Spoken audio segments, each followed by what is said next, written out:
بسم اللہ الرحمن الرحیم۔ السلام علیکم۔ اربوں خربوں درود و سلام حضرت محمد مصطفیٰ صلی اللہ علیہ وآلہ وسلم پر، ان کی آل، ان کی اولاد پر اللہ تعالیٰ مغفرت فرمائے، آپ کی، میری، پوری امت کے مسلمانوں کی، آمین۔ دوستو، حضرت موسیٰ علیہ السلام کی پیدائش مصر میں ہوئی اور حضرت ہارون علیہ السلام آپ علیہ السلام کے حقیقی بڑے بھائی تھے۔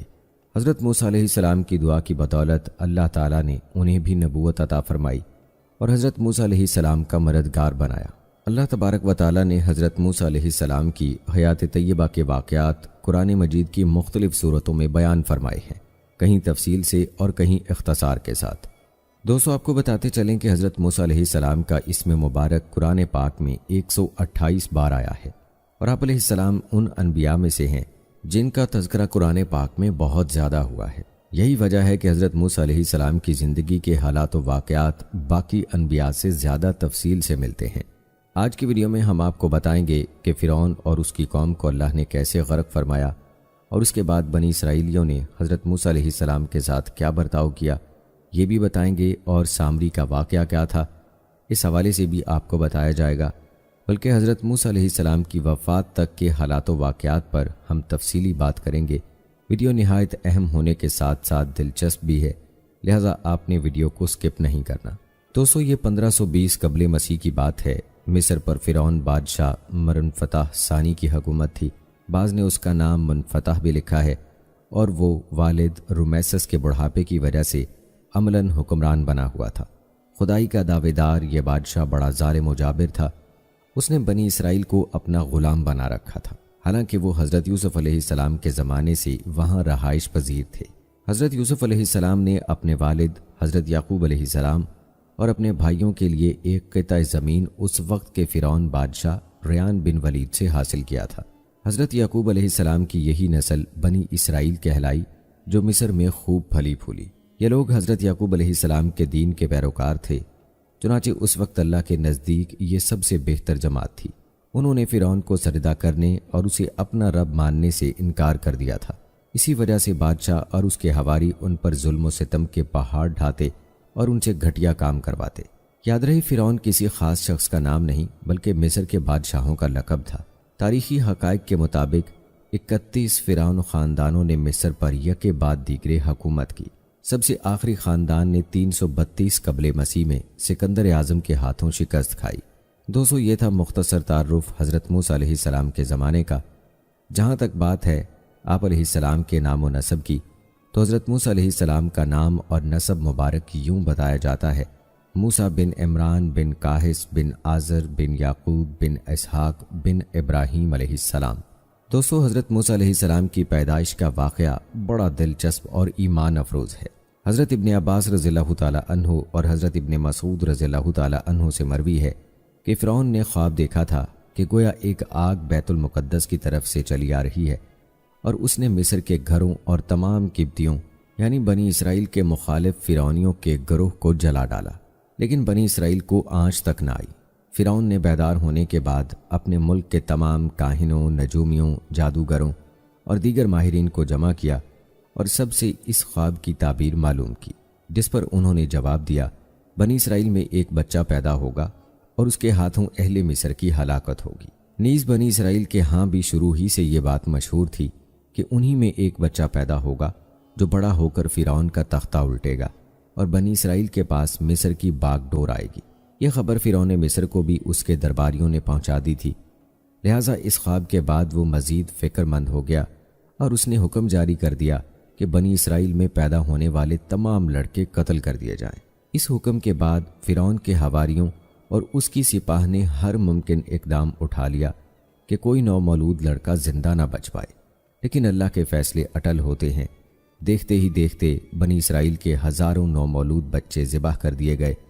پھر ایک وقت وہ آیا کہ جب قبطی سرداروں نے فرعون سے کہا کہ اگر بنی اسرائیل کے لڑکوں کا اسی طرح قتل عام ہوتا رہا تو ہمیں آئندہ خدمت گار ملنا مشکل ہو جائیں گے، اور پھر ہمارے یہ کمتر، گھٹیا اور غلیظ کام کون کرے گا؟ اس پر فرعون نے حکم جاری کیا کہ 1 سال چھوڑ کر بچے قتل کیے جائیں، اور انہی حالات میں حضرت موسیٰ علیہ السلام پیدا ہوئے۔ نجومیوں نے فرعون کو اطلاع دی کہ بچہ پیدا ہو چکا ہے، اس اطلاع نے فرعون کو بدحواس کر دیا اور اس کے سپاہ نے گھر گھر تلاشی شروع کر دی۔ حضرت موسیٰ علیہ السلام کے بھائی حضرت ہارون علیہ السلام سال امان میں پیدا ہوئے تھے، جبکہ حضرت موسیٰ علیہ السلام قتل والے سال میں پیدا ہوئے، مگر اللہ نے ان کی حفاظت کا سامان اس طرح فرمایا کہ ان کی والدہ پر معمول کے مطابق حمل کے آثار ظاہر نہیں ہوئے، جس سے فرعون کی چھوڑی ہوئی دائیوں کی نگاہ میں نہ آئیں۔ یوں ولادت کا مرحلہ تو خاموشی سے گزر گیا اور حکومت کے علم میں نہ آ سکا، لیکن ولادت کے بعد بھی قتل کا اندیشہ موجود تھا۔ اللہ تعالیٰ نے اس کا حل بھی موسیٰ علیہ السلام کی والدہ کو سمجھا دیا، چنانچہ انہوں نے بچے کو صندوق میں لٹا کر دریائے نیل میں ڈال دیا۔ جیسا کہ قرآن پاک میں ارشاد ہے، ہم نے موسیٰ کی ماں کو وحی کی کہ اسے دودھ پلاتی رہے، اور جب تجھے اس کی نسبت کوئی خوف معلوم ہو تو اسے دریا میں بہا دینا، اور کوئی ڈر، خوف یا رنج و غم نہ کرنا، ہم یقیناً اسے تیری طرف لوٹانے والے ہیں اور اسے اپنے پیغمبروں میں سے بنانے والے ہیں۔ دوستو، علامہ طبری رحمۃ اللہ علیہ فرماتے ہیں کہ حضرت موسیٰ علیہ السلام کی والدہ نے 3 دن آپ علیہ السلام کو دودھ پلایا اور چوتھے دن لکڑی کے صندوق میں رکھ کر دریا میں ڈال دیا، جبکہ بعض دیگر مفسرین نے دودھ پلانے کی مدت 3 ماہ بیان کی ہے۔ صندوق دریا میں بہتا ہوا فرعون کے محل کے پاس پہنچ گیا جو لبے دریا تھا۔ فرعون کے نوکروں نے صندوق اٹھایا اور فرعون کی بیوی آسیہ کی خدمت میں پیش کر دیا۔ آسیہ بے اولاد تھیں، تو انہوں نے جب صندوق میں ایک حسین و جمیل چاند جیسے بچے کو لیٹے دیکھا تو فریفتہ ہو گئیں۔ بے اختیار بچے کو گود میں اٹھایا اور جلدی سے فرعون کے پاس لے گئیں اور بولیں، یہ میری اور تمہاری دونوں کی آنکھوں کی ٹھنڈک ہے، اسے قتل نہ کرنا، شاید یہ ہمیں فائدہ پہنچائے یا ہم اسے اپنا بیٹا بنا لیں۔ اہلیہ کی شدید خواہش کے پیش نظر فرعون نے بادل ناخواستہ پرورش کی اجازت دے دی۔ ادھر حضرت موسیٰ علیہ السلام کی والدہ نے انہیں دریا کے سپرد تو کر دیا تھا، لیکن وہ بے قرار تھیں، چنانچہ انہوں نے حضرت موسیٰ علیہ السلام کی بہن مریم بنت عمران کو بھائی کی خبر گیری کے لیے بھیجا۔ مریم علیہ السلام دور سے صندوق کو دیکھتے ہوئے دریا کے کنارے کنارے چلتی ہوئی فرعون کے محل تک پہنچ گئیں، جہاں فرعون کی بیوی دیگر عورتوں کے ساتھ بڑی دیر سے معصوم بچے کو دودھ پلانے کی کوششوں میں مصروف تھیں، لیکن کوئی آیا انہیں دودھ پلانے اور چپ کروانے میں کامیاب نہیں ہو رہی تھی۔ جیسا کہ سورہ قصص میں اللہ تعالیٰ نے فرمایا، اور ہم نے پہلے ہی سے اس پر دائیوں کے دودھ حرام کر دیے تھے۔ جوں جوں وقت گزرتا جا رہا تھا، بھوکے بچے کی بےتابی دیکھ کر آسیہ کی بے چینی بڑھتی جا رہی تھی۔ حضرت موسیٰ علیہ السلام کی بہن مریم علیہ السلام دروازے پر کھڑی یہ سب منظر دیکھ رہی تھی۔ بالآخر بول پڑیں، کیا میں تمہیں ایسا گھر نہ بتاؤں کہ جو تمہارے لیے اس بچے کو پالے اور اس کی خیر خواہی سے پرورش کرے؟ فرعون کی بیوی کی خواہش پر مریم علیہ السلام جلدی سے جا کر اپنی والدہ کو محل میں لے آئیں، اور حضرت موسیٰ علیہ السلام نے فوری طور پر اپنی والدہ کی چھاتی سے لگ کر دودھ پی لیا۔ یوں اللہ نے آپ علیہ السلام کی والدہ سے کیا ہوا وعدہ پورا کر دکھایا، اور اسی بارے میں ارشاد باری تعالیٰ ہے، سو ہم نے ان کو ان کی ماں کے پاس پہنچا دیا تاکہ اس کی آنکھیں ٹھنڈی ہوں اور وہ غم نہ کھائیں اور جان لیں کہ اللہ کا وعدہ سچا ہے، لیکن اکثر لوگ نہیں جانتے۔ آسیہ نے حضرت موسیٰ علیہ السلام کی والدہ سے استدعا کی کہ وہ محل میں ہی رہنے لگیں اور اس بچے کی پرورش کریں، لیکن موسیٰ علیہ السلام نے انکار کر دیا کہ میرے شوہر اور بچے پریشان ہوں گے۔ اس پر آسیہ بچہ انہیں دینے پر مجبور ہو گئیں۔ پھر اس نے بچے کے لیے وظیفہ بھی مقرر کر دیا۔ یوں اللہ کی شان دیکھیے کہ جس بچے کے خوف سے فرعون نے ہزاروں بچے ذبح کروا دیے، وہ بچہ فرعون ہی کی زیر نگرانی اور سرکاری تحفظ میں پروان چڑھنے لگا۔ 200 روایات کے مطابق حضرت موسیٰ علیہ السلام رضاعت کی عمر تک اپنی والدہ ہی کے پاس پرورش پاتے رہے۔ پھر جب آپ علیہ السلام کا دودھ چھڑوایا گیا تو والدہ نے آپ علیہ السلام کو دوبارہ فرعون کی بیوی کے حوالے کر دیا۔ ایک روز کا ذکر ہے کہ آسیہ اور فرعون اپنے محل میں بیٹھے تھے۔ آسیہ نے حضرت موسیٰ علیہ السلام کو اٹھا کر فرعون کی گود میں بٹھا دیا۔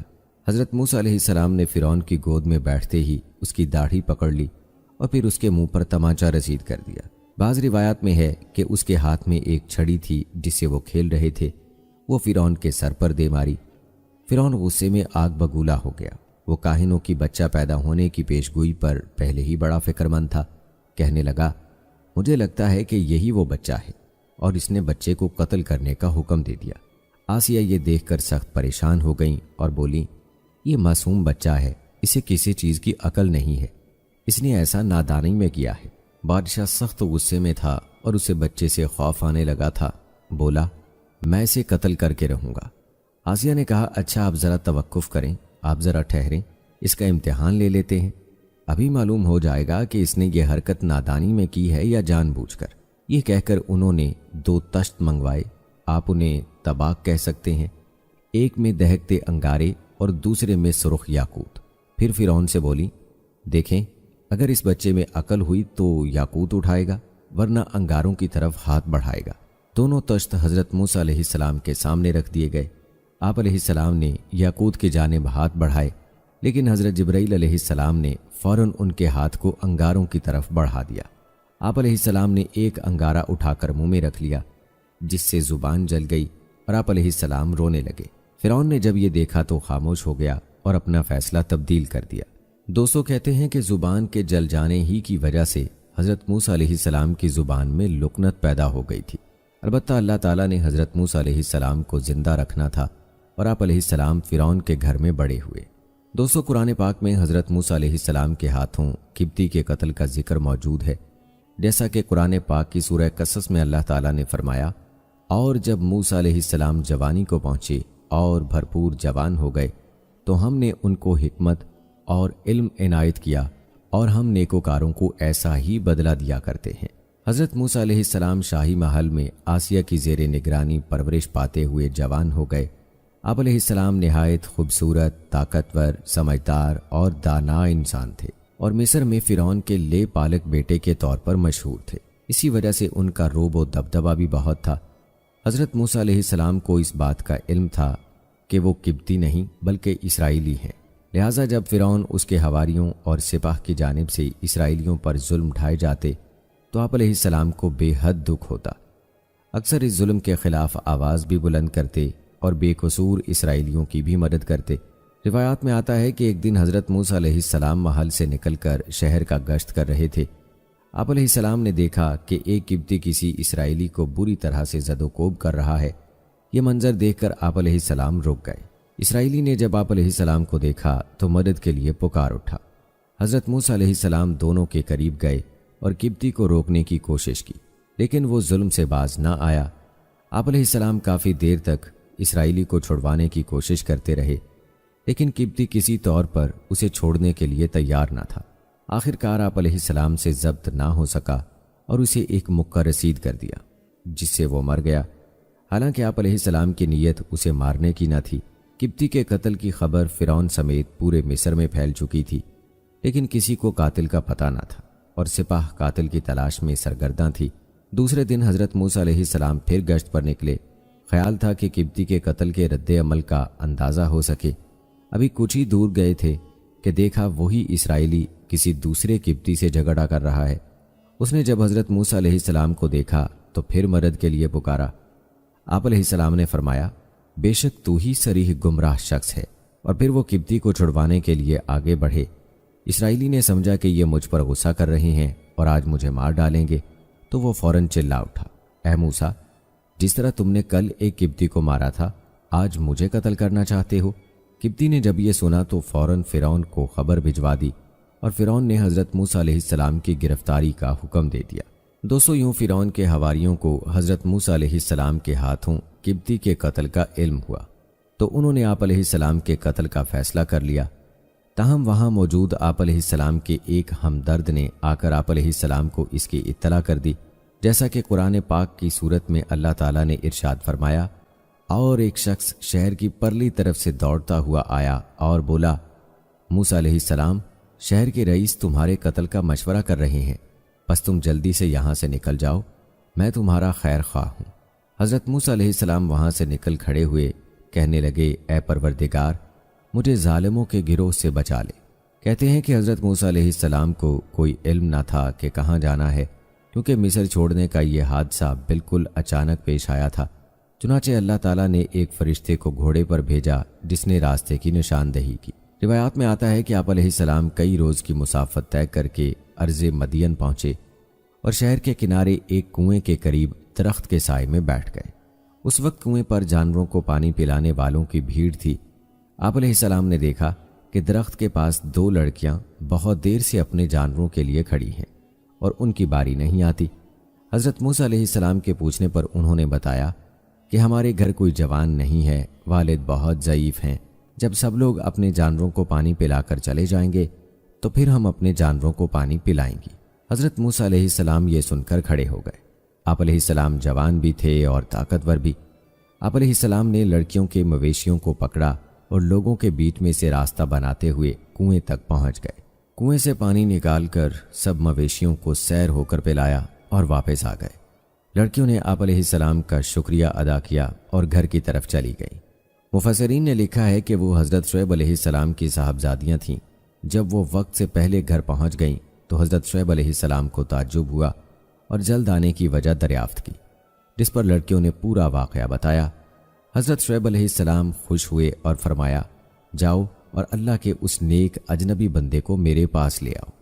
حضرت موسیٰ علیہ السلام چونکہ ایک لمبا سفر طے کر کے مصر سے مدین پہنچے تھے، کچھ زیادہ راہ بھی ساتھ نہ تھا، جبکہ سفر کی تھکن اور بھوک سے نڈھال تھے، جس کا ذکر قرآن پاک میں یوں ملتا ہے، تھوڑی دیر میں ان میں سے ایک عورت شرم و حیا سے چلتی ہوئی ان کی طرف آئی اور کہنے لگی، تمہیں میرے والد بلاتے ہیں کہ تم نے جو ہمارے جانوروں کو پانی پلایا تھا اس کی اجرت دیں۔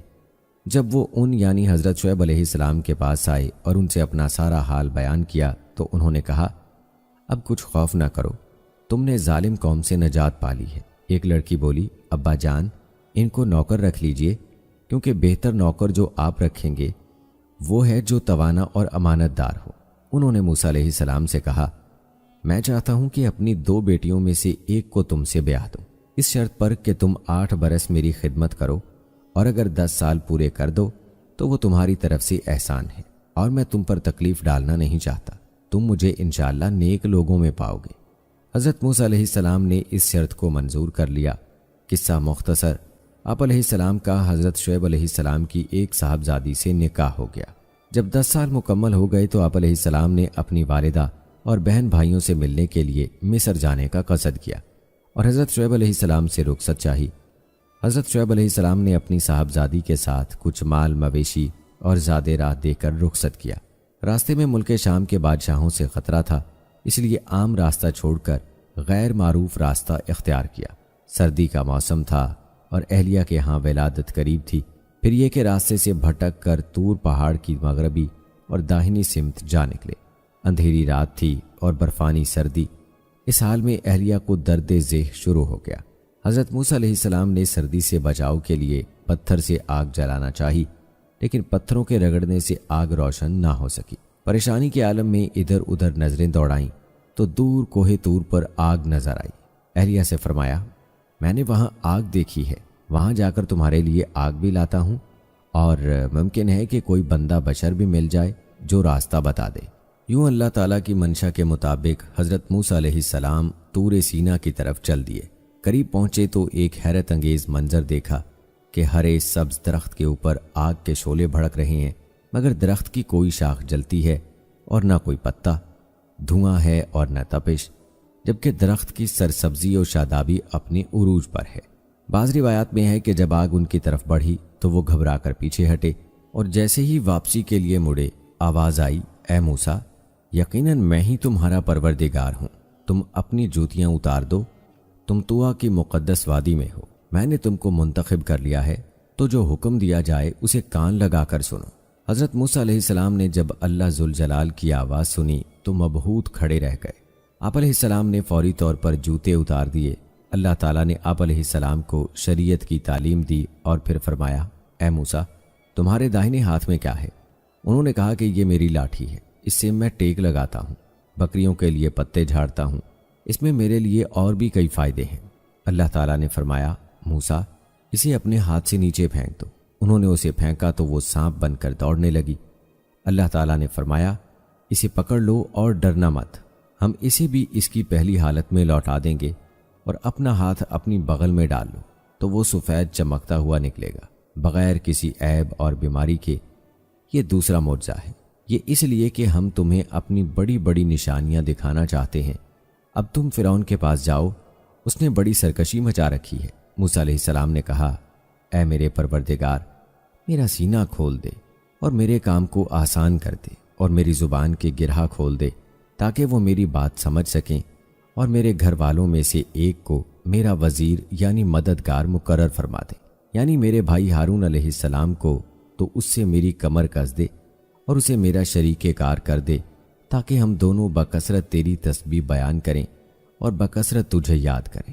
اللہ تبارک و تعالیٰ نے فرمایا، موسیٰ علیہ السلام تمہاری تمام دعائیں قبول کر لی گئی ہیں۔ دوستو، یوں حضرت موسیٰ علیہ السلام طور سینا سے نبوت لے کر لوٹے اور اپنی اہلیہ کو لے کر مصر روانہ ہو گئے۔ روایت میں ہے کہ اللہ تعالیٰ نے حضرت ہارون علیہ السلام کو نبوت کے منصب پر فائز فرما کر حضرت موسیٰ علیہ السلام کے مصر آنے کی خبر دے دی تھی۔ چنانچہ حضرت ہارون علیہ السلام نے آپ علیہ السلام کا استقبال کیا اور گھر لے گئے۔ حضرت موسیٰ علیہ السلام 10 سال بعد گھر والوں سے ملے تھے۔ حکم الہی کی تکمیل کے لیے دوسرے ہی دن دونوں بھائی فرعون کے دربار میں پہنچ گئے۔ حضرت موسیٰ علیہ السلام نے فرعون سے فرمایا، اے فرعون، ہم رب العالمین کی طرف سے بھیجے گئے ہیں، تو ہمارے ساتھ بنی اسرائیل کو روانہ کر دے۔ فرعون نے کہا، اے موسیٰ، کیا تو نے میرے گھر پرورش نہیں پائی، اور کیا تو نے یہاں رہتے ہوئے قتل نہیں کیا تھا، اور تم تو ناشکرے معلوم ہوتے ہو۔ موسیٰ علیہ السلام نے کہا، ہاں، وہ حرکت مجھ سے ناگہاں سرزد ہو گئی تھی اور میں خطا کاروں میں تھا۔ جب مجھے تم سے ڈر لگا تو میں یہاں سے نکل گیا۔ پھر رب العالمین نے مجھے دانائی عطا فرمائی اور اپنا رسول بنایا۔ مجھ پر تیرا کیا یہی احسان ہے جو تو مجھے جتا رہا ہے، اور تو نے بنی اسرائیل کو غلام بنا رکھا ہے؟ فرعون نے کہا، رب العالمین کیا چیز ہے؟ حضرت موسیٰ علیہ السلام نے فرمایا، وہ آسمان اور زمین اور جو کچھ ان دونوں میں ہے سب کا مالک ہے، بشرط یہ کہ تم لوگوں کو یقین ہو۔ فرعون نے اپنے اہالیوں موالیوں سے کہا، کیا تم سن نہیں رہے ہو؟ یعنی کیا تم کو اس بات پر تعجب نہیں کہ میرے سوا بھی کوئی اور معبود ہے؟ حضرت موسیٰ علیہ السلام نے فرمایا، وہ تمہارے اور تمہارے اگلے باپ دادوں کا پروردگار ہے۔ فرعون نے کہا، لوگو، تمہارا یہ رسول جو تمہاری طرف بھیجا گیا ہے یہ تو یقیناً دیوانہ ہے۔ موسیٰ علیہ السلام نے کہا، مشرق و مغرب اور جو کچھ ان دونوں میں ہے وہ سب کا مالک اللہ ہے، بشرط یہ کہ تم کو سمجھو۔ فرعون نے کہا، اگر تم نے میرے سوا کسی اور کو معبود بنایا تو میں تمہیں قید کر دوں گا۔ حضرت موسیٰ علیہ السلام نے کہا، خواہ میں آپ کے پاس روشن چیز یعنی معجزہ لاؤں؟ فرعون نے کہا، اگر سچے ہو تو لاؤ اور دکھاؤ۔ پھر انہوں نے اپنی لاٹھی زمین پر ڈالی تو وہ اسی وقت اژدہا بن گئی، اور اپنا ہاتھ جو بغل سے نکالا تو وہ سفید چمکیلا نظر آنے لگا۔ یہ دیکھ کر فرعون اپنے آس پاس بیٹھے سرداروں سے کہنے لگا، بھائی، یہ کوئی بڑا جادوگر ہے، یہ تو چاہتا ہے کہ تمہیں اپنے جادو کے زور سے تمہارے ملک سے نکال دے، تو تمہاری کیا رائے ہے؟ ان سب نے کہا، آپ اسے اور اس کے بھائی کو مہلت دیجیے اور تمام شہروں میں ہرکارے روانہ کر دیجیے جو آپ کے پاس ماہر جادوگروں کو جمع کر کے لے آئیں۔ فرعون نے حضرت موسیٰ علیہ السلام سے کہا کہ ہم بھی تمہارے مقابل ایسا ہی جادو لائیں گے، ہمارے اور اپنے درمیان ایک وقت مقرر کر لو کہ نہ تو ہم اس کے خلاف کریں اور نہ تم، اور یہ مقابلہ صاف میدان میں ہوگا۔ موسیٰ علیہ السلام نے کہا، زینت اور جشن کے دن کا وعدہ ہے، اور یہ کہ لوگ اس دن چاشت کے وقت اکٹھے ہو جائیں۔ دوستو، روایات کے مطابق جشن والے روز ہزاروں کی تعداد میں جادوگر میدان میں جمع کر لیے گئے۔ بادشاہ بھی اپنے مصاحبین کو لیے شاہانہ کروفر کے ساتھ تخت شاہی پر براجمان ہو گیا۔ میدان کے چاروں جانب لاکھوں انسانوں کا ٹھاٹھے مارتا سمندر تھا جو حق و باطل کے اس مارکے کو دیکھنے کے لیے جمع تھے۔ ایک طرف مصر کے چوٹی کے جادوگر اپنے جادوئی ساز و سامان کے ساتھ بڑے متکبرانہ انداز میں کھڑے خوشگپیوں میں مصروف تھے، تو دوسری طرف اللہ کے 2 نیک بندے اور نبی حضرت موسیٰ علیہ السلام اور ہارون علیہ السلام کھڑے بارگاہ الہی میں دعا گو تھے۔ جادوگر بولے، موسیٰ، یا تو تم اپنی چیز ڈالو یا ہم اپنی چیز پہلے ڈالتے ہیں۔ موسیٰ علیہ السلام نے کہا، پہلے تم ڈالو۔ جب انہوں نے چیزیں ڈالیں تو ان کی رسیاں اور لاٹھیاں جادو کے زور سے دوڑتی ہوئی محسوس ہونے لگی۔ اس وقت موسیٰ علیہ السلام کے دل میں خوف پیدا ہوا تو اللہ تعالیٰ نے وحی بھیجی، اے موسیٰ، ڈرو نہیں، بلا شبہ تم ہی غالب آؤ گے، ذرا اپنا عصا زمین پر پھینکو اور پھر دیکھو۔ چنانچہ لاٹھی کا زمین پر پھینکنا تھا کہ وہ ایک بڑے خوفناک اژدہے میں تبدیل ہو گئی، اور جو کچھ جادوگروں نے بنایا تھا ان سب کو نگل گیا۔ یہ دیکھ کر جادوگر سجدے میں گر گئے اور پکار اٹھے، ہم تمام جہانوں کے مالک پر ایمان لائے جو موسیٰ علیہ السلام اور ہارون علیہ السلام کا رب ہے۔ فرعون کے لیے یہ سب کچھ بڑا عجیب، نہایت حیرت انگیز اور بہت غمناک تھا۔ وہ جن جادوگروں کے ذریعے فتح اور غلبے کی آس لگائے بیٹھا تھا وہ سب نہ صرف مغلوب ہو گئے بلکہ موسیٰ علیہ السلام کے رب پر ایمان بھی لے آئے۔ فرعون نے غضبناک ہو کر کہا، میری اجازت کے بغیر تم لوگ اس شخص پر ایمان لے آئے، یقیناً یہ تم سب سے بڑا جادوگر ہے، میں تم سب کے ہاتھ پاؤں کاٹ کر سولی پر لٹکا دوں گا۔ انہوں نے کہا، کوئی حرج نہیں، ہم اپنے پروردگار کی طرف لوٹ جانے والے ہیں۔ دوستو، روایات میں آتا ہے کہ فرعون نے ان سب جادوگروں کے ہاتھ پاؤں کٹوا کر انہیں سولی پر لٹکا دیا، لیکن وہ ایمان سے نہ پھرے۔ دوستو، کہتے ہیں کہ جادوگروں کے ایمان لانے اور انہیں بے دردی سے شہید کر دینے کے بعد بھی فرعون کی سرکشی اور بدعمالیاں جاری رہیں۔ مفسرین کے مطابق اس واقعے کے بعد حضرت موسیٰ علیہ السلام مزید 20 برس مصر میں مقیم رہے اور لوگوں کو توحید کی دعوت دیتے رہے۔ اس عرصے میں اللہ عز و جل نے حضرت موسیٰ علیہ السلام کو 9 معجزات عطا فرمائے تاکہ فرعون اور اس کی قوم کو راہ راست پر لایا جا سکے، جیسا کہ قرآن پاک کی سورہ بنی اسرائیل میں اللہ تعالیٰ نے فرمایا، اور ہم نے موسیٰ کو 9 معجزے عطا فرمائے۔ حضرت عبداللہ بن عباس رضی اللہ تعالیٰ عنہ نے یہ 9 معجزات اس طرح شمار فرمائے ہیں۔ نمبر 1، عصائے موسیٰ جو اژدہا بن جاتا تھا۔ نمبر 2، ید بیضا، گریبان میں ڈال کر نکالنے سے ہاتھ چمکنے لگتا تھا۔ نمبر 3، زبان میں لکنت تھی جو دور کر دی گئی۔ نمبر 4، بنی اسرائیل کے دریا پار کرنے کے لیے دریا کو پھاڑ کر اس کے 2 حصے کر دیے اور راستہ بنا دیا۔ نمبر 5، ٹڈی دل کا عذاب غیر معمولی صورت میں بھیجا۔ نمبر 6، طوفان بھیجا گیا۔ نمبر 7، بدن کے کپڑوں میں بے حد جوئیں پیدا کر دی گئیں جن سے بچنے کا کوئی راستہ نہ رہا۔ نمبر 8، مینڈکوں کا عذاب مسلط کیا گیا کہ ہر کھانے پینے کی چیز میں مینڈک آ جاتے تھے۔ اور نمبر 9، خون کا عذاب بھیجا گیا کہ ہر برتن اور کھانے پینے میں خون مل جاتا تھا۔ دوستو، یہ سب موسیٰ علیہ السلام کے کھلے معجزے تھے۔ ہونا تو یہ چاہیے تھا کہ ان معجزات کو دیکھ کر قوم فرعون راہ راست پر آ جاتی، لیکن وہ پھر بھی تکبر اور شرک میں مبتلا رہی، اور یہی وجہ ہے کہ قوم فرعون پر اللہ نے 6 مختلف عذاب نازل فرمائے، جن کے بارے میں قرآن مجید میں اللہ تعالیٰ فرماتے ہیں، پھر ہم نے ان پر طوفان بھیجا اور ٹڈیاں اور گھن کا کیڑا اور مینڈک اور خون۔ دوستو، اس آیت میں قوم فرعون پر مسلط ہونے والے 5 قسم کے عذابوں کا ذکر ہے۔ حضرت عبداللہ بن عباس رضی اللہ تعالیٰ عنہ کی تفسیر کے مطابق ان میں سے ہر عذاب ایک معین وقت تک رہا، پھر موقوف ہو گیا اور کچھ مہلت دی گئی۔ اس کے بعد دوسرا اور پھر تیسرا عذاب الگ الگ وقتوں میں آیا۔ ابن منظر نے حضرت عبداللہ بن عباس رضی اللہ تعالیٰ عنہ کی روایت سے نقل کیا ہے کہ ان میں سے ہر عذاب قوم فرعون پر 7 روز تک مسلط رہا۔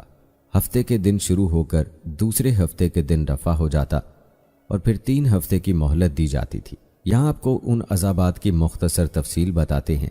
امام بغوی نے باروایت ابن عباس رضی اللہ تعالیٰ عنہ نقل کیا ہے کہ جب پہلی مرتبہ قوم فرعون پر قحط کا عذاب مسلط ہوا تو موسیٰ علیہ السلام کی دعا سے رفع ہو گیا، مگر یہ لوگ سرکشی سے باز نہ آئے۔ نیز حضرت موسیٰ علیہ السلام نے دعا کی، اے میرے پروردگار، یہ ایسے سرکش لوگ ہیں کہ عذاب قحط سے بھی متاثر نہ ہوئے اور معاہدہ کر کے پھر گئے، اب ان پر کوئی ایسا عذاب مسلط فرما دیجئے جو ان کے لیے دردناک ہو اور ہماری قوم کے لیے واعظ اور بعد میں آنے والوں کے لیے درس عبرت بنے۔ تو اللہ تعالیٰ نے ان پر طوفان کا عذاب بھیج دیا۔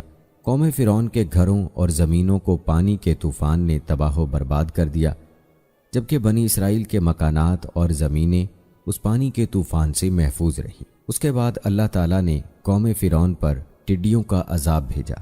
اس طوفان سے گھبرا کر قوم فرعون نے موسیٰ علیہ السلام سے التجا کی کہ اپنے پروردگار سے دعا کیجیے کہ یہ عذاب ہم سے دور فرما دیں، تو ہم ایمان لے آئیں گے اور بنی اسرائیل کو بھی آزاد کر دیں گے۔ حضرت موسیٰ علیہ السلام کی دعا سے عذاب دور ہو گیا اور ان کی کھیتیاں پہلے سے زیادہ ہری بھری ہو گئیں، تو کہنے لگے، در حقیقت یہ طوفان کوئی عذاب نہیں تھا بلکہ ہمارے فائدے کے لیے آیا تھا، جس کا نتیجہ یہ نکلا کہ ہماری زمینوں کی پیداوار بڑھ گئی، اس لیے موسیٰ علیہ السلام کا اس میں کچھ دخل نہیں۔ اور یہ کہہ کر سب عہد و پیمان نظر انداز کر دیے۔ یہ لوگ 1 مہینہ امن و عافیت میں رہے۔ اللہ نے ان کو غور و فکر کی مہلت دی، لیکن انہیں ہوش نہ آیا، تو پھر ان پر دوسرا عذاب ٹڈیوں کی صورت مسلط کر دیا گیا۔ ٹڈی دل نے ان کی ساری کھیتیوں اور باغوں کو کھا لیا۔ بعض روایات میں ہے کہ لکڑی کے دروازوں، چھتوں اور گھریلو ساز و سامان تک کو ٹڈیاں کھا گئیں۔ اس عذاب کے وقت بھی حضرت موسیٰ علیہ السلام کا یہ معجزہ سامنے تھا کہ یہ ساری ٹڈیاں صرف قبطی یعنی قوم فرعون کے باغوں، کھیتوں اور گھروں پر چھائی ہوئی تھیں، جبکہ بنی اسرائیل کے مکانات، زمینیں اور باغات سب محفوظ تھے۔ اس کے بعد اللہ تعالیٰ نے ان پر کیڑے مکوڑوں کا عذاب نازل کیا۔ 200 روایات میں آتا ہے کہ قوم فرعون چلا اٹھی اور حضرت موسیٰ علیہ السلام سے درخواست کی، اگر آپ اللہ تعالیٰ سے دعا کر دیں کہ یہ عذاب ہٹ جائے تو ہم پختہ وعدہ کرتے ہیں کہ ایمان لے آئیں گے اور بنی اسرائیل کو آزاد کر دیں گے۔ موسیٰ علیہ السلام نے پھر دعا کی اور یہ عذاب ہٹ گیا، مگر عذاب ہٹنے کے بعد انہوں نے دیکھا کہ ان کے پاس اب بھی غلے کا اتنا ذخیرہ موجود ہے کہ سال بھر کھا سکتے ہیں، تو پھر سرکشی اور عہد شکنی پر آمادہ ہو گئے، ایمان لائے، نہ بنی اسرائیل کو آزاد کیا۔ 1 مہینہ پھر اللہ تعالیٰ نے مہلت دی۔ اس مہلت کے بعد تیسرا عذاب کمل کا مسلط ہوا۔ کمل اس جوں کے لیے بھی بولا جاتا ہے جو انسان کے بالوں اور کپڑوں میں پیدا ہو جاتی ہے، اور اس کیڑے کو بھی کہتے ہیں جو غلے میں لگ جاتا ہے، جسے گھن بھی کہتے ہیں۔ کمل کا یہ عذاب ممکن ہے کہ دونوں اقسام کے کیڑوں پر مشتمل ہو کہ غلوں میں گھن لگ گیا اور انسانوں کے بدن اور کپڑوں میں جوؤں کا طوفان امڑ آیا ہو۔ اس گھن نے غلوں کا حال ایسا کر دیا کہ 10 سیر گیہوں پیسنے کے لیے نکالتے تو اس میں 3 سیر آٹا بھی نہ نکلتا، اور جوؤں نے ان کے بال، پلکیں اور بھوئیں تک کھا لیں۔ اس کے بعد پھر اللہ تعالیٰ نے ان پر مینڈکوں کا عذاب نازل کیا۔ آخر ایک بار پھر قوم فرعون بلبلا اٹھی اور حضرت موسیٰ علیہ السلام سے فریاد کی کہ اب کی مرتبہ ہم ہرگز وعدے سے نہ پھریں گے، آپ علیہ السلام دعا کریں۔ حضرت موسیٰ علیہ السلام کی دعا سے یہ عذاب بھی ٹل گیا، مگر وہ کہاں عہد پورا کرتے۔ پھر عافیت ملتے ہی سب کچھ بھول گئے اور منکر ہو گئے۔ پھر بھی ان کو 1 ماہ کی مہلت دی گئی، مگر اس مہلت سے بھی کوئی فائدہ نہیں اٹھایا، تو ان پر چوتھا عذاب مینڈکوں کا مسلط کر دیا گیا، اور ان کے گھروں میں اس کثرت سے مینڈک پیدا ہو گئے کہ جہاں بیٹھتے مینڈکوں کا ڈھیر لگ جاتا، سوتے لیٹتے تو سارا بدن ان سے دب جاتا، کروٹ لینا ناممکن ہو جاتا، پکتی ہوئی ہنڈیا میں، رکھے ہوئے کھانے میں، آٹے میں، غرض ہر چیز میں مینڈک بھر جاتے۔ اس عذاب سے عاجز آ کر سب رونے لگے اور پہلے سے پختہ وعدوں کے ساتھ معاہدہ کیا، تو پھر حضرت موسیٰ علیہ السلام کی دعا سے یہ عذاب بھی رفع ہو گیا۔ اس عذاب سے نجات پا کر یہ پھر اپنی ہٹ دھرمی پر جم گئے اور کہنے لگے کہ اب تو ہمیں اور بھی یقین ہو گیا کہ موسیٰ علیہ السلام بہت بڑے جادوگر ہیں، اور یہ سب ان کے جادو کے کرشمے ہیں، یہ رسول نبی کچھ بھی نہیں۔ اللہ تعالیٰ نے پھر 1 ماہ کی مہلت عطا فرمائی، مگر اس مہلت سے بھی فائدہ نہ اٹھایا، تو 5واں عذاب خون کا مسلط کر دیا گیا کہ ان کے ہر کھانے اور پینے کی چیز خون بن گئی، کنویں سے، حوض سے، جہاں کہیں سے پانی نکالتے خون بن جاتا، کھانا پکانے کے لیے رکھتے تو وہ خون بن جاتا۔ ان سب عذابوں میں حضرت موسیٰ علیہ السلام کا یہ معجزہ مسلسل تھا کہ ہر عذاب سے اسرائیلی بالکل مامون و محفوظ تھے۔ خون کے عذاب کے وقت قوم فرعون کے لوگوں نے بنی اسرائیل کے گھروں سے پانی مانگا، جب وہ ان کے ہاتھ میں گیا تو خون بن گیا۔ ایک ہی دسترخوان پر بیٹھ کر قبطی اور اسرائیلی کھانا کھاتے تو جو لقمہ اسرائیلی اٹھاتا وہ اپنی اصلی حالت میں ہوتا، اور جو لقمہ یا پانی کا گھونٹ قبطی کے منہ میں جاتا وہ خون بن جاتا۔ یہ عذاب بھی 7 روز جاری رہا۔ بالآخر پھر وعدے کیے، دعا کی گئی اور عذاب پھر ہٹ گیا، مگر یہ لوگ اپنی گمراہی پر قائم رہے۔ اسی کو قرآن کریم نے فرمایا، ان لوگوں نے تکبر سے کام لیا اور یہ لوگ بڑے عادی مجرم تھے۔ دوستو، اگلا عذاب وبائی امراض کا عذاب تھا۔ بعد کی آیت میں رجز کے نام سے اس چھٹے عذاب کا ذکر آیا ہے۔ یہ الفاظ اکثر طاعون کے لیے بولا جاتا ہے، اور یہ چیچک وغیرہ جیسے وبائی امراض کے لیے بھی استعمال ہوتا ہے۔ تفسیری روایات میں ہے کہ ان لوگوں پر طاعون کی وبا مسلط کر دی گئی جس میں ان کے 70,000 آدمی ہلاک ہوئے۔ ان لوگوں نے پھر فریاد کی اور دعا کرنے پر یہ عذاب ہٹا، اور پھر بدستور ان لوگوں نے عہد شکنی کی۔ اتنی مسلسل آزمائشوں اور مہلتوں کے بعد جب ان میں کوئی احساس پیدا نہ ہوا تو آخری عذاب آ گیا کہ سب کے سب اپنے مکان، زمینیں، سامان چھوڑ کر موسیٰ علیہ السلام کے تعاقب میں نکلے اور بحیرہ احمر کا لقمہ بن گئے۔ دوستو، آئیے آپ کو بتاتے ہیں کہ فرعون اور اس کی قوم کو اللہ نے کیسے غرق فرمایا۔ دوستو، اللہ تعالیٰ کے مختلف عذاب نازل ہونے کے باوجود فرعون کا تکبر، غیظ و غضب اور ظلم و ستم اپنی انتہا کو پہنچ چکا تھا۔ وہ اور اس کے حواری حضرت موسیٰ علیہ السلام اور ان کے ساتھیوں کے خون کے پیاسے تھے۔ ایسے میں اللہ تعالیٰ نے موسیٰ علیہ السلام کو ہجرت کا حکم فرمایا، جیسا کہ قرآن کریم کی سورہ طٰہٰ میں اللہ تعالیٰ نے فرمایا، اور ہم نے موسیٰ کی طرف وحی بھیجی کہ ہمارے بندوں کو لے کر راتوں رات نکل جاؤ، پھر ان کے لیے دریا میں لاٹھی مار کر خشک راستہ بنا دو، پھر تم کو نہ تو فرعون کے آ پکڑنے کا خوف ہوگا اور نہ غرق ہونے کا ڈر۔ حضرت موسیٰ علیہ السلام شروع رات میں بنی اسرائیل کو لے کر مصر سے دریائے کلزم، جو بحیرہ احمر بھی کہلاتا ہے، اس کی طرف نکلے۔ علامہ طبری رحمۃ اللہ علیہ بیان کرتے ہیں کہ حضرت موسیٰ علیہ السلام کے ساتھ 6,30,000 سوار اور 20,000 پیادے تھے۔ اس کے علاوہ عورتیں، لڑکیاں اور بچے بھی تھے۔ حضرت موسیٰ علیہ السلام 9 محرم کو ہفتے کے دن غروب آفتاب کے بعد مصر سے روانہ ہوئے۔ فرعون کو آپ علیہ السلام کے نکلنے کی خبر صبح کو ہوئی۔ اس نے فوری طور پر 7 لاکھ سے زائد سواروں کے ساتھ ان کا پیچھا کیا۔ جب بنی اسرائیل نے اپنے پیچھے فرعون کی فوجی سیلاب کو اور آگے بفری موجوں کو دیکھا تو گھبرا اٹھے، جس کا تذکرہ قرآن پاک کی سورہ شعراء کی آیت نمبر 61 سے 63 میں اللہ تعالیٰ نے یوں فرمایا، تو موسیٰ کے ساتھیوں نے کہا، ہم تو یقیناً پکڑ لیے گئے۔ موسیٰ علیہ السلام نے کہا، ہرگز نہیں، یقین مانو میرا رب میرے ساتھ ہے جو ضرور مجھے راہ دکھائے گا۔ ہم نے موسیٰ علیہ السلام کی طرف وحی بھیجی کہ دریا پر اپنی لاٹھی مارو۔ انہوں نے دریا پر لاٹھی ماری تو اس میں 12 خشک راستے نکل آئے اور بنی اسرائیل کے 12 قبیلے ان میں سے گزر گئے۔ لشکر فرعون یہ حیرت ناک منظر دیکھ کر سہم گیا۔ فرعون بھی قدرت کے اس کرشمے کو دیکھ کر مرعوب ہو چکا تھا، لیکن پھر اپنے اوپر فرعونیت سوار کرتے ہوئے بولا، تم لوگ فکر نہ کرو، یہ سب کرشمہ میری ہیبت کا ہے، جس سے دریا کی روانی رک کر راستے بن گئے ہیں تاکہ میں اپنے بھگوڑوں کو پکڑ کے سزا دے سکوں۔ یہ کہہ کر وہ آگے بڑھا اور اپنا گھوڑا دریا میں ڈال دیا اور لشکر کو پیچھے آنے کا حکم دیا۔ جب فرعون اور اس کا لشکر دریائی راستوں کے اندر سما گیا تو اللہ تعالیٰ نے دریا کو روانی کا حکم دے دیا اور دریا کے سب حصے آپس میں مل گئے۔ فرعون جب ڈوبنے لگا تو پکار اٹھا، میں اللہ وحدہ لا شریک پر ایمان لاتا ہوں، جیسا کہ قرآن مجید کی سورہ مومن میں اللہ تعالیٰ نے فرمایا، پھر جب انہوں نے ہمارا عذاب دیکھ لیا تو کہنے لگے کہ ہم اللہ واحد پر ایمان لائے اور جن جن کو ہم اس کا شریک بنا رہے تھے ہم نے ان سب سے انکار کیا۔ جب فرعون غرق ہو گیا تو اس کی موت کا بہت سے لوگوں کو یقین نہیں آتا تھا، تو اللہ تعالیٰ کے حکم سے پانی نے اس کی لاش کو باہر خشکی پر پھینک دیا، جس کا سب نے مشاہدہ کیا، جیسا کہ قرآن پاک کی سورہ یونس میں اللہ تعالیٰ نے فرمایا، آج ہم تیری لاش کو پانی سے نکالیں گے تاکہ تو ان کے لیے نشان عبرت ہو جو تیرے بعد ہیں، اور بہت سے لوگ ہماری نشانیوں سے بے خبر ہیں۔ دوستو، آج بھی فرعون منفتح ثانی کی حنوط شدہ لاش عبرت کا نشان بنی مصر کے عجائب خانے میں محفوظ ہے۔ روایات میں آتا ہے کہ فرعون اور اس کے لشکر کی ہلاکت یوم عاشور کو ہوئی۔ امام بخاری رحمۃ اللہ علیہ نے فرمایا، حضرت ابن عباس رضی اللہ تعالی عنہ سے مروی ہے کہ رسول اکرم صلی اللہ علیہ وآلہ وسلم مدینہ منورہ تشریف لائے تو یہود عاشورہ یعنی 10 محرم کا روزہ رکھے ہوئے تھے، تو حضور صلی اللہ علیہ وآلہ وسلم نے دریافت کیا، یہ کون سا روزہ ہے جو تم رکھتے ہو؟ انہوں نے کہا، یہ وہ دن ہے جب موسیٰ علیہ السلام کو فرعون پر غلبہ حاصل ہوا تھا۔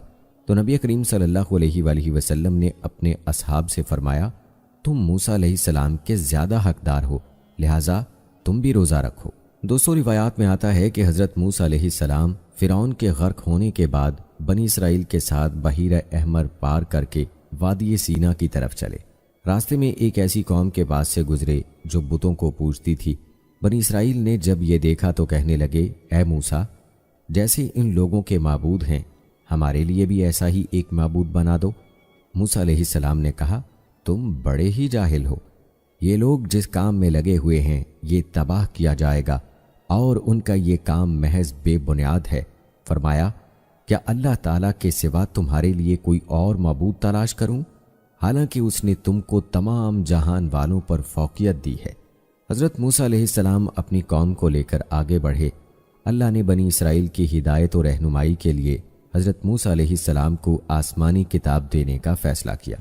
چنانچہ اللہ عز و جل نے آپ علیہ السلام کو 30 راتوں کے لیے کوہ طور پر بلایا جس میں مزید 10 راتوں کا اضافہ کر کے اسے 40 راتیں کر دیا۔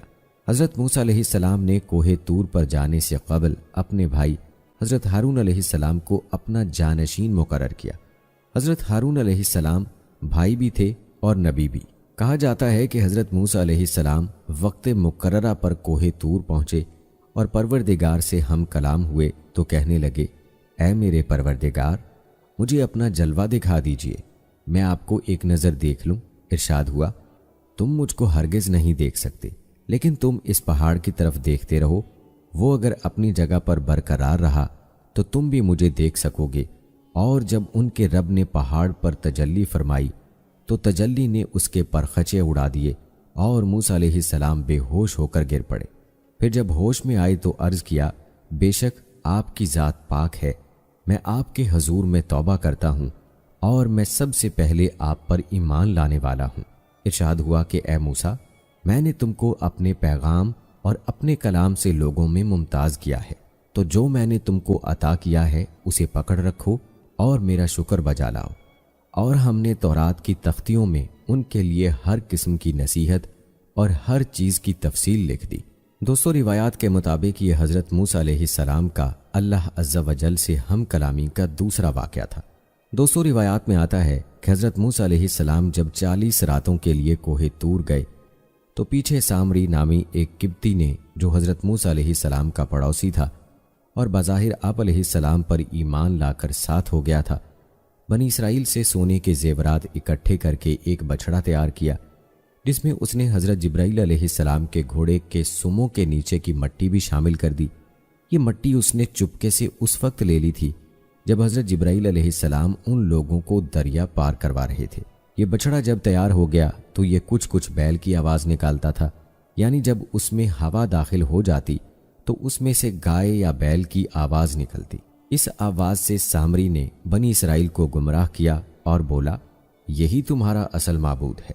اور قرآن پاک میں سورہ طٰہٰ میں اللہ تعالیٰ نے اس کا ذکر یوں کیا، پھر اس نے ان کے لیے ایک بچڑا بنا دیا، یعنی بچڑے کا بت، جس کی گائے کی سی آواز بھی تھی، پھر کہنے لگا کہ یہی تمہارا معبود ہے اور موسیٰ علیہ السلام کا بھی، لیکن موسیٰ بھول گیا ہے۔ دوستو، کہا جاتا ہے کہ حضرت موسیٰ علیہ السلام جب تورات لے کر واپس آئے تو دیکھا کہ بنی اسرائیل سامری کے بچڑے کی پرستش کر رہے ہیں۔ آپ علیہ السلام کو سخت ناگوار گزرا، غضبناک ہو کر اپنے بھائی حضرت ہارون علیہ السلام کے سر کے بال اور داڑھی پکڑ کر انہیں سخت سست کہا۔ حضرت ہارون علیہ السلام نے عرض کیا، اے میرے بھائی، میری داڑھی اور سر کے بال مت کھینچو، دراصل قوم نے مجھے کمزور خیال کیا اور میرے قتل کے در پہ ہو گئی۔ پھر حضرت موسیٰ علیہ السلام سامری کی طرف متوجہ ہوئے اور فرمایا، تو نے یہ حرکت کیوں کی؟ اس نے کہا، میں نے فرشتے کے نقش پا سے مٹی ایک مٹھی میں بھر لی تھی، پھر اس کو بچڑے کے کلب میں ڈال دیا اور مجھے یہ کام بھلا لگا۔ حضرت موسیٰ علیہ السلام نے کہا، اچھا جا، دنیا کی زندگی میں تیری سزا یہی ہے کہ تو کہتا پھرے گا کہ مجھے نہ چھونا، اور تیرے لیے ایک اور وعدہ ہے، یعنی عذاب کا، جو تجھ سے ٹل نہ سکے گا۔ اور پھر ایسا ہی ہوا۔ سامری عمر بھر یہی کہتا رہا کہ مجھے نہ چھونا، کیونکہ اسے چھوتے ہی چھونے والا اور سامری دونوں شدید بخار میں مبتلا ہو جاتے۔ پھر وہ انسانوں کی بستی سے نکل کر جنگل میں چلا گیا، جہاں جانوروں کے ساتھ زندگی گزاری اور عبرت کا نمونہ بن گیا۔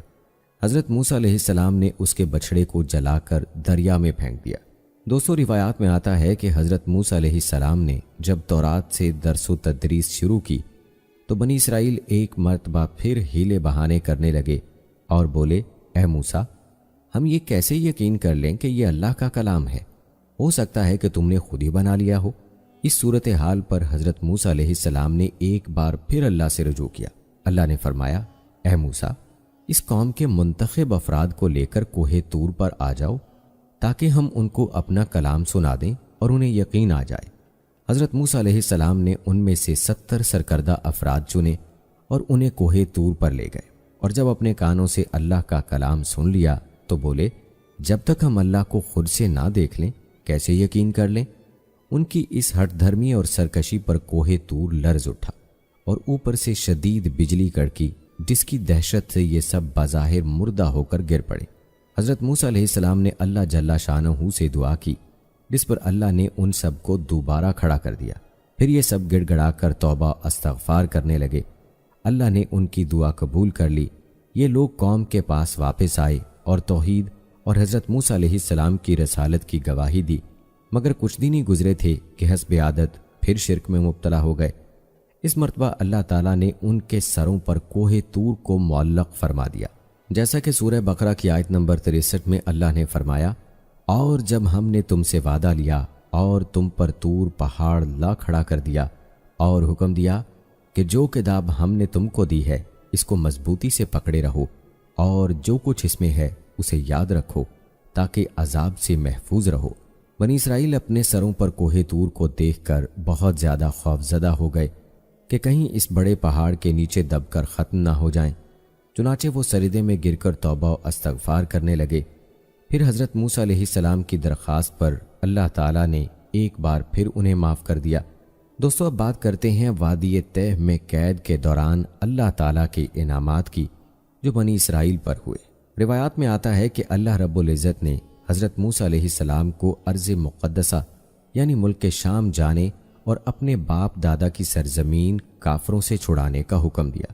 حضرت موسیٰ علیہ السلام بنی اسرائیل کو لے کر وہاں پہنچ گئے۔ اس وقت وہاں پر قوم جبارین کا قبضہ تھا۔ یہ لوگ عجیب خوفناک شکل و صورت اور ہیبت ناک قد و قامت کے مالک تھے۔ ان کے ظلم و ستم اور قہر و جبر کی داستانیں عام تھیں۔ بنی اسرائیل نے جب شہر سے باہر ان کے حالات سنے تو شہر میں داخل ہونے اور ان سے جہاد کرنے سے انکار کر دیا۔ وہ بولے کہ موسیٰ، جب تک وہ لوگ وہاں ہیں ہم ہرگز وہاں نہیں جائیں گے۔ اگر لڑنا ہی ضروری ہے تو آپ علیہ السلام اور آپ کا پروردگار جا کر ان سے لڑائی کر لیں، ہم تو یہیں بیٹھے ہیں۔ حضرت موسیٰ علیہ السلام اپنی قوم کی تمام تر نافرمانیوں اور بے ہدگیوں کو اب تک بڑے صبر و تحمل سے برداشت کرتے چلے آئے تھے اور ان کے لیے دعا گو رہتے اور اللہ سے انہیں معافی دلوا دیتے، لیکن ان کے اس جواب پر بے حد غمگین اور رنجیدہ ہو گئے اور ان کے لیے بد دعا فرماتے ہوئے انہیں فاسقین کے نام سے پکارا۔ اللہ جل شانہ نے اپنے رسول کی دعا قبول فرمائی اور انہیں مصر اور شام کے درمیان میدان تہ میں قید کر دیا اور وہ 40 سال اس میدان میں بھٹکتے رہے۔ حضرت موسیٰ علیہ السلام اور حضرت ہارون علیہ السلام بھی ان کے ساتھ تھے، جو ان کی غلطیوں اور نافرمانیوں پر اللہ سے معافی طلب کرتے رہتے، جس کی برکت سے سزا کے دوران بھی اللہ تعالیٰ کی نعمتیں برستی رہیں۔ انہوں نے حضرت موسیٰ علیہ السلام سے دھوپ کی شکایت کی تو آپ علیہ السلام کی دعا سے ان کے سروں پر ابر کا سایہ کر دیا گیا۔ پھر بھوک کی شکایت کی تو حضرت موسیٰ علیہ السلام کی دعا سے اللہ تعالیٰ نے من و سلوہ نازل فرما دیا۔ من ایک قسم کے دانے تھے جو زمین میں پھیلے ہوتے تھے۔ بنی اسرائیل انہیں پیس کر روٹی بنا لیتے، جبکہ سلوہ ایک قسم کے پرندے تھے جو دریا کی طرف سے آتے تھے۔ مدتوں یہ لوگ من و سلوہ کھاتے رہے، ان کے کپڑے میلے ہوتے اور نہ ہی پھٹتے۔ جب ان کو پانی کی حاجت ہوئی تو وہ بھی عطا کر دیا گیا، جس کا تذکرہ اللہ تعالیٰ نے یوں فرمایا، اور جب موسیٰ نے اپنی قوم کے لیے پانی مانگا تو ہم نے کہا کہ اپنی لاٹھی پتھر پر مارو۔ انہوں نے لاٹھی ماری تو اس میں سے 12 چشمے پھوٹ نکلے اور تمام لوگوں نے اپنا اپنا گھاٹ معلوم کر کے پانی پی لیا۔ ہم نے حکم دیا کہ اللہ کی عطا فرمائی ہوئی روزی کھاؤ اور پیو، مگر زمین پر فساد نہ کرتے پھرو۔ لیکن دوستو، بنی اسرائیل نے حسب عادت نعمت خداوندی کی ناشکری کرتے ہوئے ادنا چیزوں کی فرمائش کر دی، جیسا کہ قرآن پاک میں ارشاد ہے، اور جب تم نے کہا کہ اے موسیٰ، ہم سے ایک قسم کے کھانے پر ہرگز صبر نہ ہو سکے گا، اس لیے اپنے رب سے دعا کیجئے کہ وہ ہمیں زمین کی پیداوار، ساگ، ککڑی، گیہوں، مسور اور پیاز دے۔ آپ علیہ السلام نے فرمایا، بہتر چیز کے بدلے ادنا چیز کیوں طلب کرتے ہو؟ وادی تہ میں بنی اسرائیل کے ساتھ اللہ کے 2 پیغمبر حضرت موسیٰ علیہ السلام، حضرت ہارون علیہ السلام اور 2 نیک بندے حضرت یوشع بن نون اور حضرت کالب بن یوقنا بھی تھے، اور اللہ تعالیٰ ان کے طفیل بنی اسرائیل کو 40 سالہ قید اور سزا کے دوران بھی اپنی نعمتوں اور انعامات سے نوازتا رہا، لیکن بنی اسرائیل اپنے مکر و فریب سے باز نہ آئے۔ حضرت موسیٰ علیہ السلام کے دور کا ایک اور واقعہ بھی قابل ذکر ہے جو بیل ذبح کرنے کے حوالے سے ہے۔ حضرت ابن عباس رضی اللہ تعالی عنہ اور دیگر کئی بزرگ فرماتے ہیں کہ بنی اسرائیل میں ایک بہت مالدار بوڑھا تھا جس کے بھتیجے اس کی موت کے متمنی تھے تاکہ وہ وارث بن جائیں، لہٰذا ایک نے اسے قتل کر ڈالا اور اس کی لاش پھینک دی۔ لوگوں کو صبح پتہ چلا تو قاتل کی تلاش شروع ہو گئی مگر کچھ علم نہ ہو سکا۔ لوگ حضرت موسیٰ علیہ السلام کے پاس آئے تو آپ علیہ السلام نے اللہ تعالیٰ سے دعا کی، جس پر اللہ نے حکم فرمایا کہ ایک گائے ذبح کریں۔ قرآن مجید میں اس واقعے کو یوں بیان کیا گیا ہے، اور جب موسیٰ علیہ السلام نے اپنی قوم کے لوگوں سے کہا کہ اللہ تم کو حکم دیتا ہے کہ ایک بیل ذبح کرو تو وہ بولے کیا تم ہم سے مذاق کرتے ہو؟ موسیٰ علیہ السلام نے کہا میں اللہ کی پناہ مانگتا ہوں کہ نادان بنوں۔ انہوں نے کہا اپنے پروردگار سے پوچھ کر بتائیں کہ وہ بیل کس طرح کا ہو۔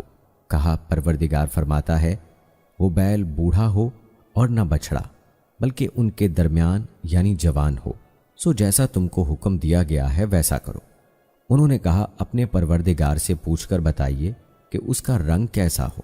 موسیٰ علیہ السلام نے کہا پروردگار فرماتا ہے کہ اس کا رنگ گہرا زرد ہو کہ دیکھنے والوں کے دل کو خوش کر دیتا ہو۔ انہوں نے کہا پروردگار سے پھر درخواست کیجئے کہ ہم کو بتا دے کہ وہ اور کس کس طرح کا ہو، کیونکہ بہت سے بیل ہمیں ایک دوسرے کے مشابہ معلوم ہوتے ہیں، پھر اللہ نے چاہا تو ہمیں ٹھیک بات معلوم ہو جائے گی۔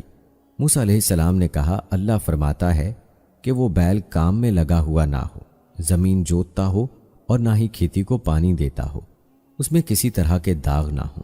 غرض بڑی مشکل سے انہوں نے اس بیل کو ذبح کیا تو ہم نے کہا اس بیل کا کوئی سا ٹکڑا مقتول کو مارو، اس طرح اللہ مردوں کو زندہ کرتا ہے اور تم کو اپنی قدرت کی نشانیاں دکھاتا ہے تاکہ تم سمجھو۔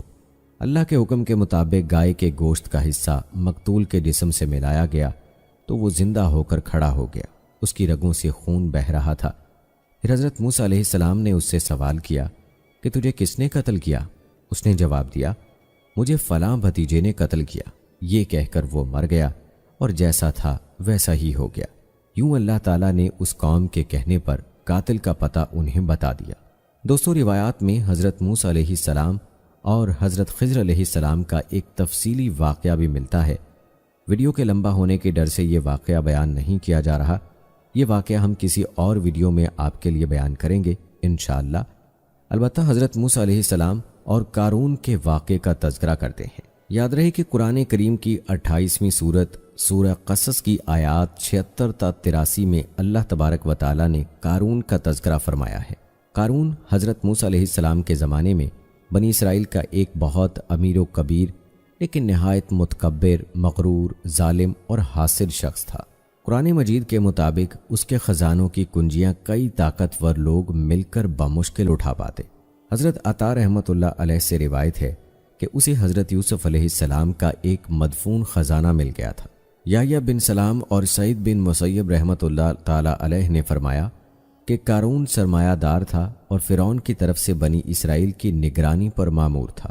اس عہدے پر رہ کر اس نے بنی اسرائیل کو بہت ستایا۔ حضرت ابن عباس رضی اللہ تعالی عنہ کی روایت ہے کہ یہ حضرت موسیٰ علیہ السلام کا چچا زاد تھا۔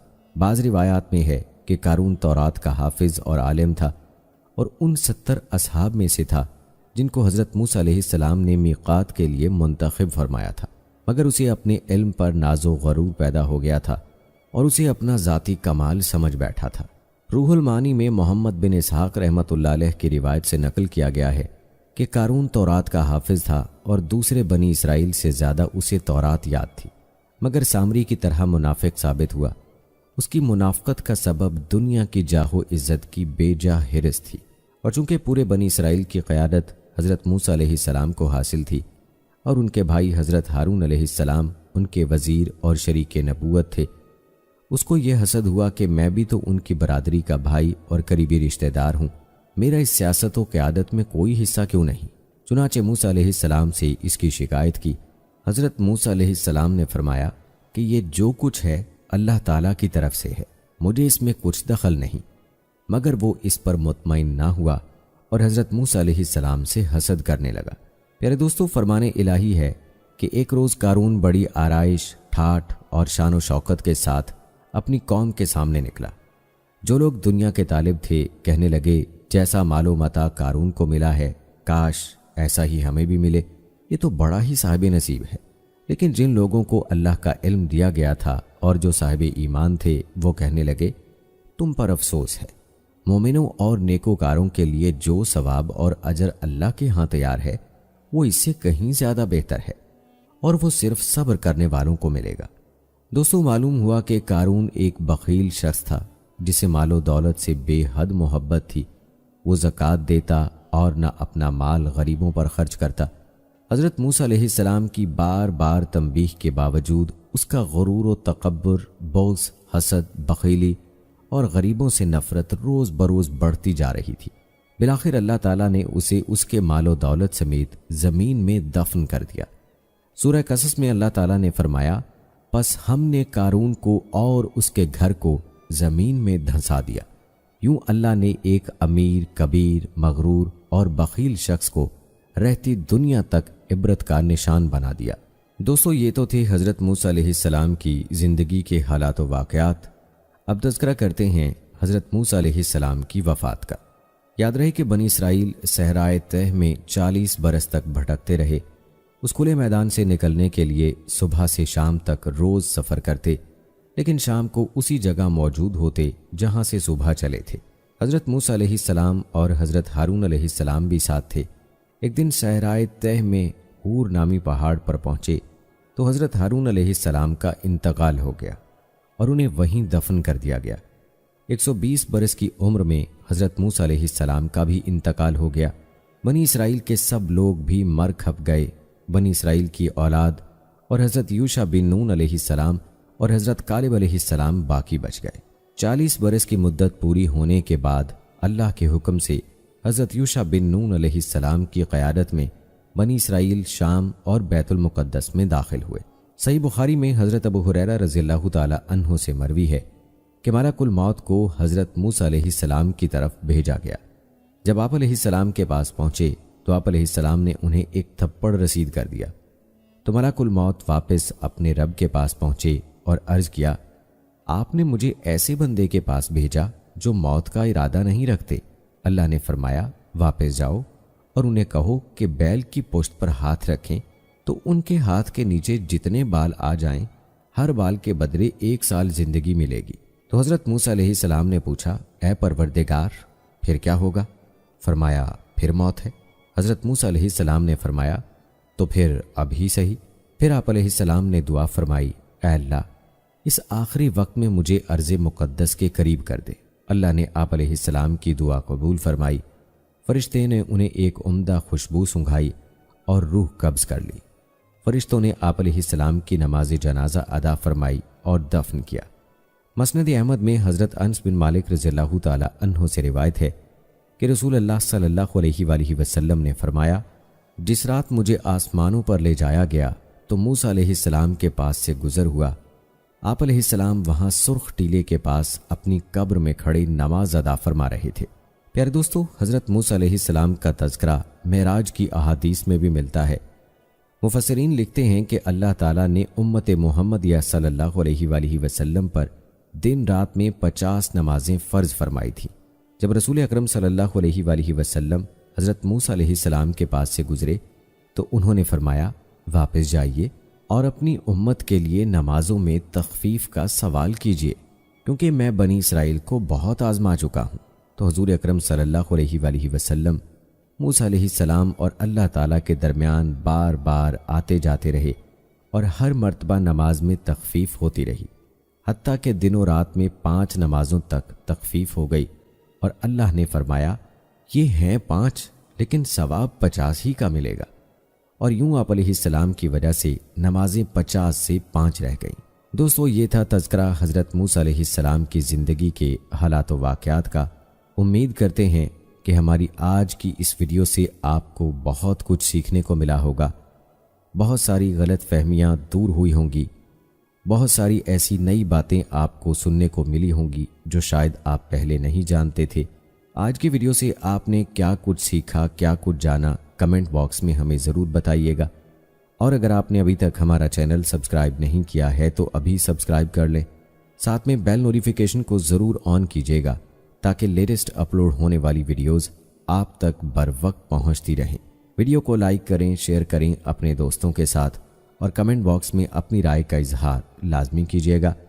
مجھے اپنی یادوں، باتوں اور دعاؤں میں یاد رکھیے گا۔ فی امان اللہ۔